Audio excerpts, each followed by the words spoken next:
What's going on, guys? So, been playing around with this Nano Plus quite a bit, and as I said, with the raw files, I did a little video on the color.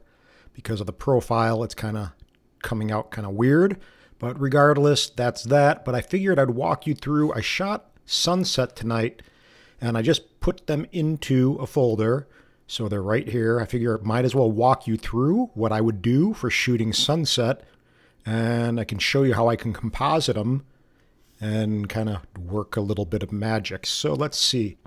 So I'm going to go ahead and put this in this kind of view, in icon view. Let me go ahead and arrange these guys, clean them up by kind, clean up by name. And we shot JPEG plus RAW, as always.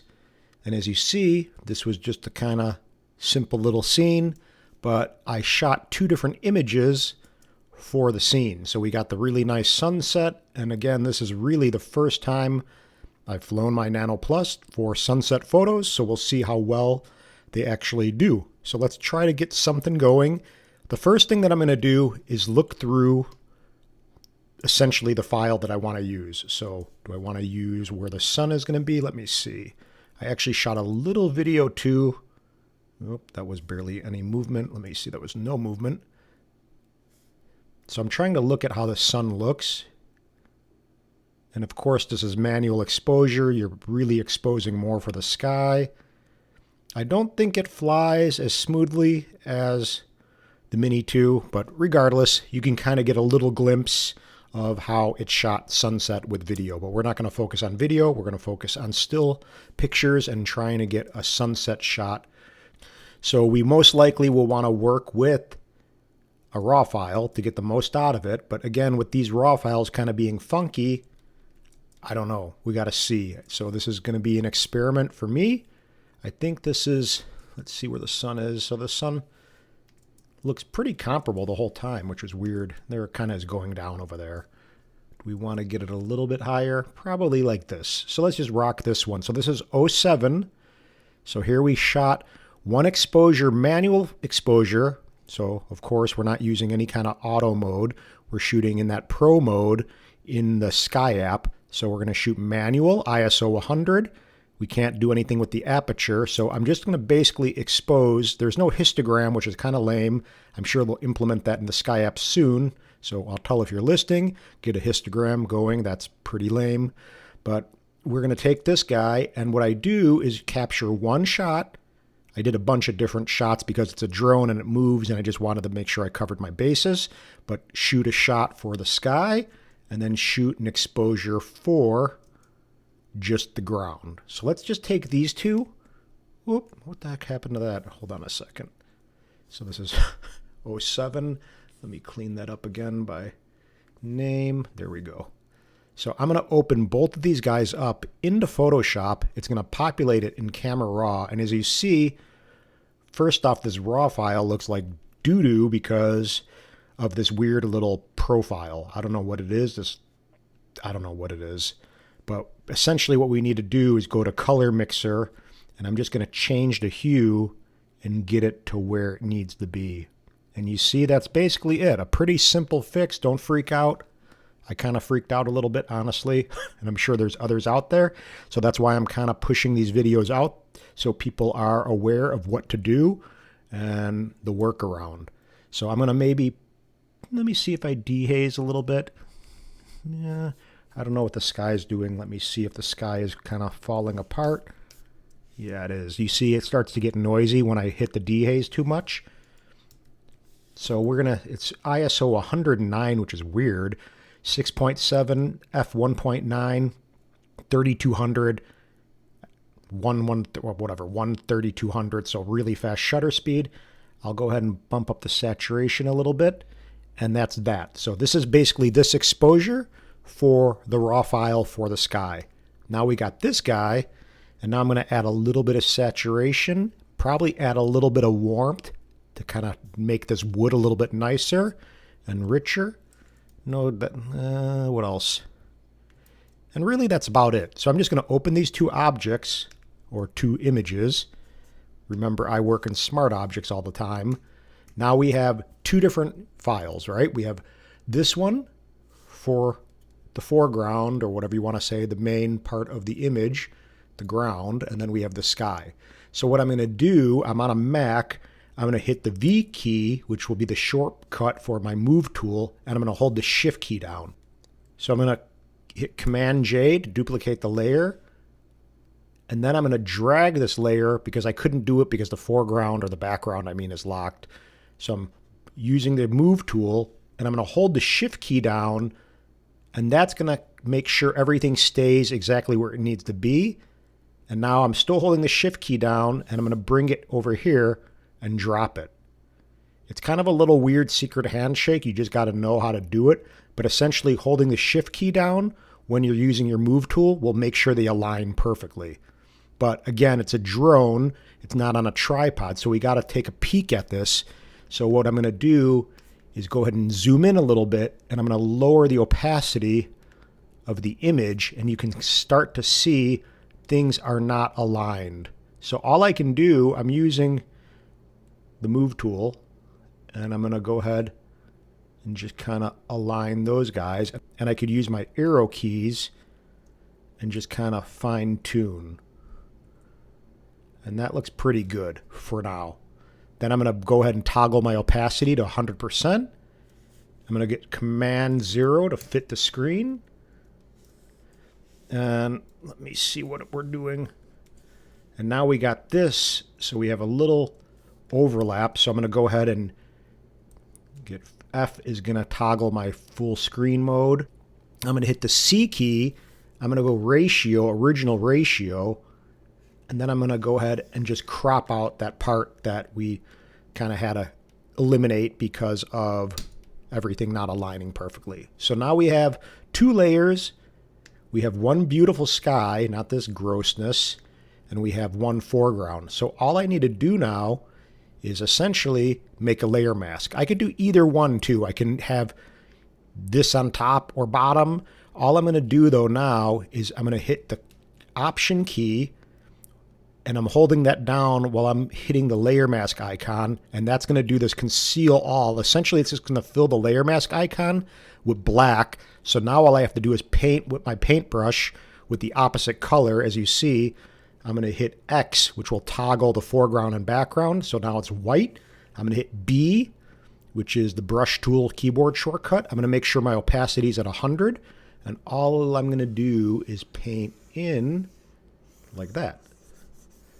So that may be a little too drastic, but now I can go ahead and maybe use my keyboard numbers and maybe do 3, which will bring it to 30% opacity, the brush. And now I can just kind of do something, maybe go back to 100. It's hard to do sometimes. You have to see what works, and you just kind of do whatever you feel. So this is kind of one of those things where when you're doing this, it's kind of not something you want to do maybe for a tutorial. It's just one of those things where you do because you're feeling it and you're kind of in your own little zone. But you can see that's pretty cool right now, right? That doesn't look bad. The sky looks good for the most part. So we have the exposure for the sky. We have the foreground element. Boom. A lot better like that, right? So I'm going to go ahead and collapse these layers just because I want to go a little further. I'm going to hit Command J, duplicate my layer. And now I'm going to go into one of these little filter programs from On1. And I'm going to go On1 Effects 2020.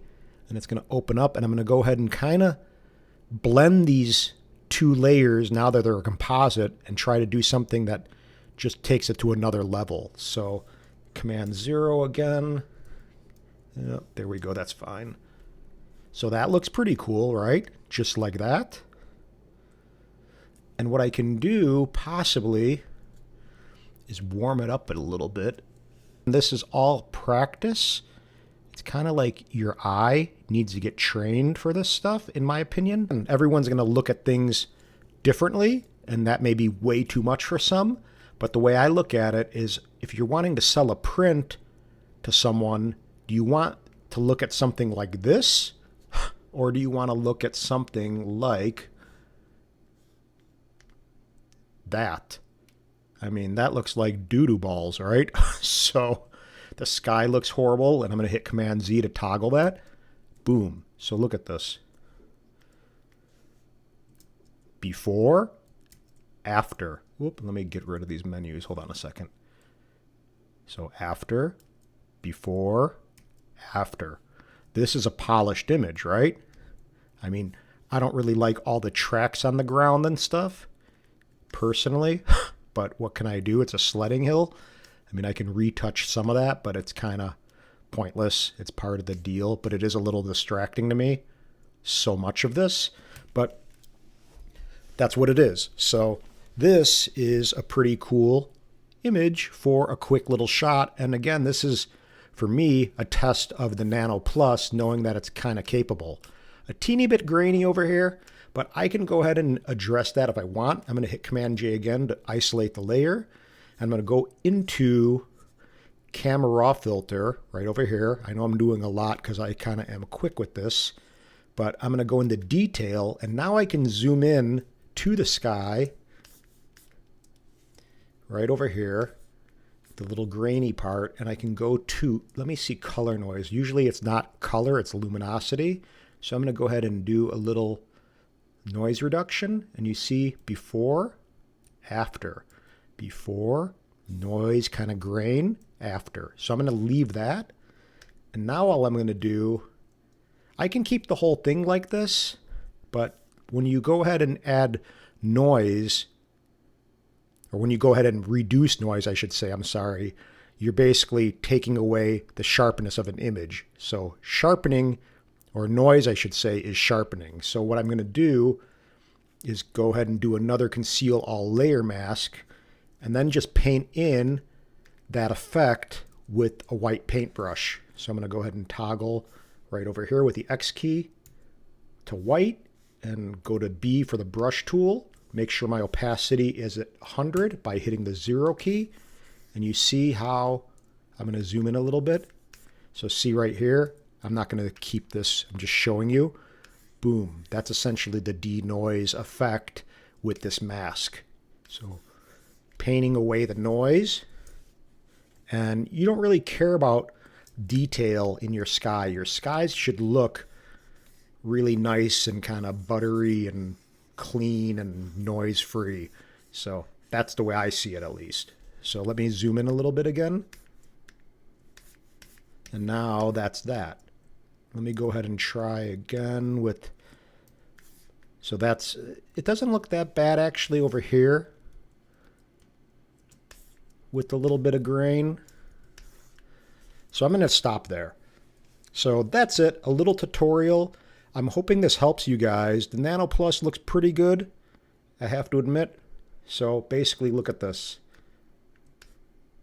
If I go ahead and post this to one of my local pages, I can also go and do something like this. Watch. So this is a little trick for you guys if you want to promote a little bit. I just go and do Shift Command 4 and do a little crosshair screenshot personally. So I'm going to go ahead and just do this because I want to. And I like keyboard shortcuts if you haven't figured that out. I'm going to go over here, and now I can go Command N, get a new window, and I'm going to go down to one of these little tabs, which is something for artwork. So where is it? So Wall App Powered. So there's a different kind of app. So now I can go ahead, or a different kind of website where I can go ahead and upload my artwork. So I'm going to go to desktop where I made the screenshot. And now I can go over here, upload that little image, and now, voila, it doesn't look that great actually. It's a little dark, but maybe I can change the scene out. And now when I post, if I want to, I can go ahead and do the same thing. There you go, and I can do Shift Command 4 again, and then just do a little screenshot of this. And now when I post, I can go ahead and post one shot of the actual image with the watermark, and then this shot so people know that I'm able to sell prints and fine art prints. So I can post the one image with a watermark, and then I can post a screenshot of this to show people that I sell fine art prints and that they're actually, able to be printed and made into artwork for your home. So anywho, the whole point of this is to show you how to work with the files and do a little test run with the Nano+ files for a sunset image and a little quick composite tutorial. So hope that helps, guys. Aloha, subscribe, hit the notification bell, hit the thumbs up button, comment, say what's up, say I love you, I hate you, and have a great weekend. Bye.